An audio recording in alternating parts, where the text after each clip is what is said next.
If you are happy to be here, praise the Lord. Alright. Crowd seems cold. Let's go in a little bit of porridge. I want you to look at your neighbor on either side. Look at your neighbor. Face your neighbor right now. Face your neighbor and say, Bua! Bua! Now, be careful about the saliva. Today is not saliva exchange Friday. Today is flashback Friday. Look at your neighbor and say, Bua! Bua! Kibe life. Kibe life. It's real. Alright. My name is Dunamis. And stand. Hello? Alright. My name is Dunamis. And I'm a stand-up comedian for Christ. And I'm happy to be here. It's my first time to be at Kibe Live and to minister to people of your age. I've been a stand-up comedian for the last 8 months, and the journey has been interesting. I just love the way people react to laughter. I was at National Theatre. That was my very first stand-up, and the MC was doing a thing, right? So he comes, opens up the show. He cracks a very good joke, and I think this joke was so good because there's a lady who was sitting 2 seats away from me, and she laughs so hard, right? So he cracks a joke and the babe laughs. Laughter for ladies, right?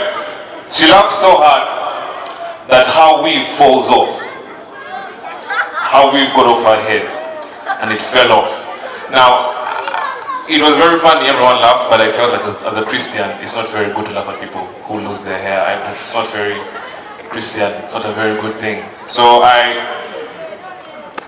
don't know, but then I researched and found out that the majority of the hair that the ladies in Uganda actually wear is not from here, it's from India and the Philippines. So, according to some Christian research, some of these evil spirits manifest in the hair, and then eventually they jump off. That is why you see ladies scratching their hair. You see ladies scratch their hair, the evil spirit is in the hair. Then you see ladies hit, yeah, they don't want the weave is about to jump. So, the weave runs across the corridor, and everyone else, every other guy is just laughing at her. I feel, as a Christian man, I should be a gentleman. I run for the weave, and I try to date for her.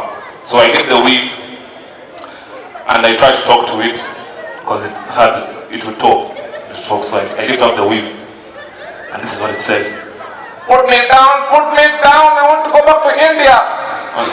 So I think it is not right for you to go off people's heads like that. She owns you. You own her head.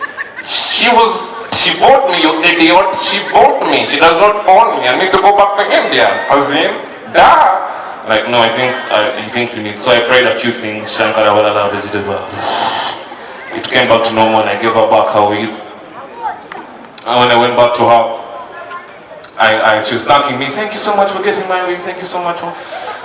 And then I realized her head was a little bit bigger than the weave. So I asked her, how do you actually put on this weave? And she said, it's a fitting. I'm like, hey, so weaves come in skinnies. Skinny. Okay. Alright, take a call. Let's Black Friday to be live. I just want to share a few memories of mine that I had as a child. I gave my life to Christ when I was very young. I don't remember when. Really the age. I just watched a Nigerian film and my father dropped right in. It was, as a kid, you get easily scared. The Nigerian film I'd watched, the guy had gone to hell and it was scary. So I easily got intimidated and I gave my life to Christ. But later on, I thought about it, and I was thinking, if I went to hell with a fire extinguisher, would I really burn? No, because imagine the devil is right there. Welcome to hell, my son. I'm like, shut up. Fire extinguisher. Like, you think you will last?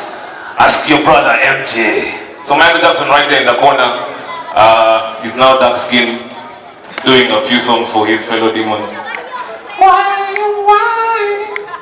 did you make human nature? I think it's obvious because human nature is evil. Like MJ, tell me what goes on over here? MJ turns to me and says, you don't know what goes on? For real? You didn't watch my song? Which song? Which song are you talking about? Cause that's a thriller. You mean you were talking about hell in that song? Oh, we are going to die. Really, we are. Okay, Sandra, do you have refreshments for VIP singers? I'm feeling a little bit parched. UCF is home. This is my place. This is where I grew up. This is my home church. And we had fun in Sunday school. Those are memories I remember. The particular thing I remember was one of my Sunday school teachers called Auntie Rose, the late, may her soul rest in peace. And what I remember about her is that every time she finished a lesson, I would go and kick her ankle. I do not know why I would do that, but as African children, we know we are born very hungry because this is a very dry planet. So we're born hungry, and I think after Sunday school, I would go to her and be thinking, instead of giving us milk, you're here teaching us about Jesus. I was young, I didn't know what was going on. Stupid things, just stupid. I think I was very stubborn. My primary, I remember, I used to be a very, very, very, very prominent noisemaker, and my mom told me that even in punishment, I would still make noise. At KJA, my former school, I would, when you made noise, they would put you under the desk, and that was a punishment. So, for me, when I went under the desk, I would make noise. I think I was thinking, as in, why am I in a special corner? Why am I sitting down? I mean, I'm famous. I make noise. Let them see me.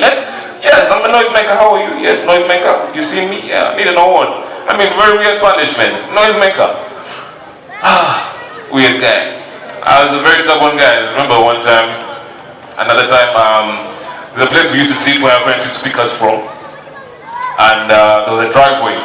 So you would sit there waiting for your parent. When they came to the driveway, you would come through and get what you have and go into the car. So this guy who had a very cool toy car, and I stole it from him as we were going. I had at that time, if I saw something I liked, I would take it. I wouldn't waste time.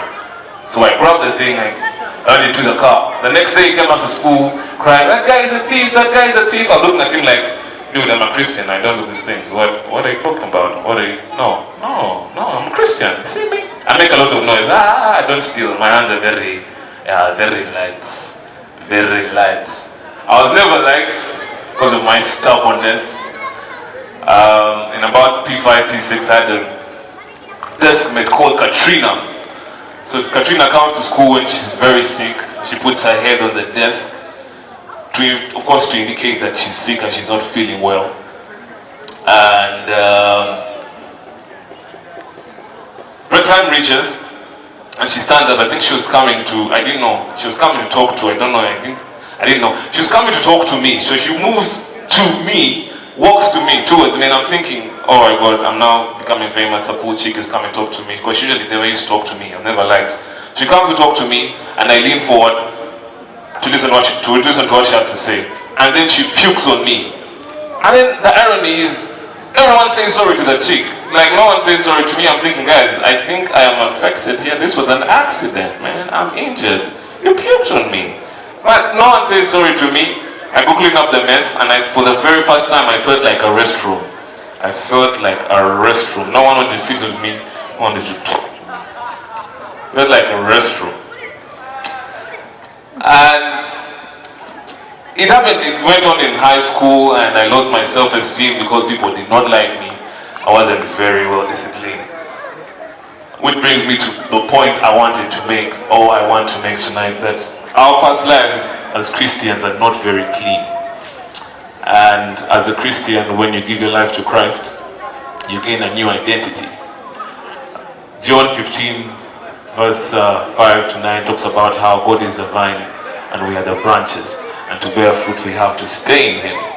In my past life, I didn't know all these things, and my self-esteem dropped in secondary because I was unaware of who I was identifying with. Of course, we did things, rap, did drugs like Panadol, aspirin, painkillers, those things. But my main point is that as a Christian, we need to identify and know who your Savior is. and live up to that. Thank you so much.